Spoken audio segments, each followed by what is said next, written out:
Hi everyone. So for my first video, I thought I would start off by talking about something that is very important in the world of biology and physiology, and that is the molecule of ATP.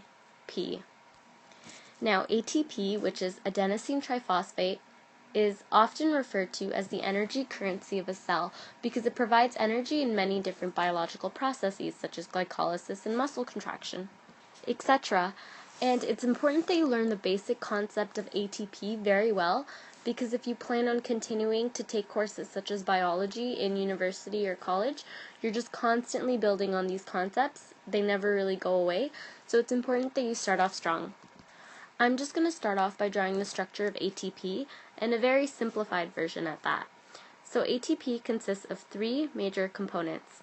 It consists of an adenine base, which is a nitrogenous base found in DNA.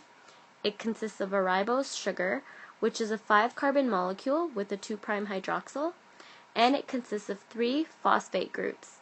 Each of these phosphates are connected by very high energy bonds. And you will see later on how these energy bonds are the way by which ATP releases energy. People often get confused and don't know the difference between adenine and adenosine, so I'm just going to clear that up for you right now. So like I said before, adenine is a nitrogenous base. In DNA, it pairs with thymine, but in ATP, it's just one of the 3 major components. So that's adenine. Now, adenosine is made up of adenine and ribose.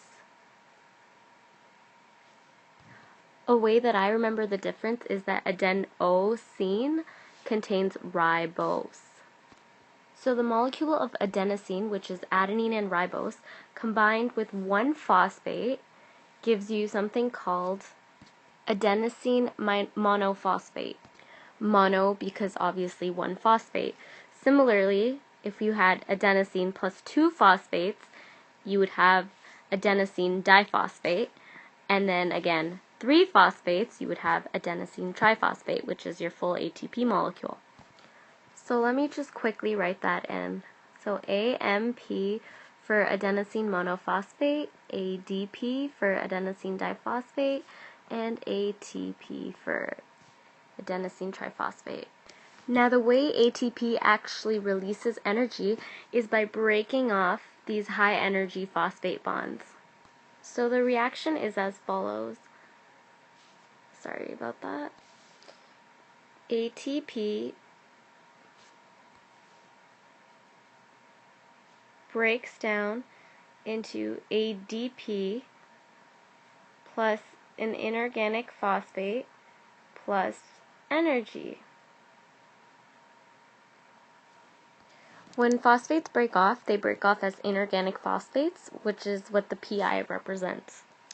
And you actually release 7 kcals of energy. And this reaction of ATP breakdown is catalyzed by the enzyme ATPase. And this enzyme is such an easy one to remember because the suffix ase refers to an enzyme. So ase after ATP means an enzyme dealing with ATP. In this case, the enzyme catalyzing the breakdown of ATP. So yeah, that's it for this video. I hope you found it helpful. If you have any questions, please comment below, and just comment below to let me know any feedback you had about the video, so what you liked, what you didn't like, etc. I'm also going to post some practice multiple choice questions below regarding the content of this video, just so you can start thinking about how you might be asked questions on your tests. I feel it's helpful to look at practice questions after learning material because it helps you think more critically about it. And yeah, see you guys in the next video.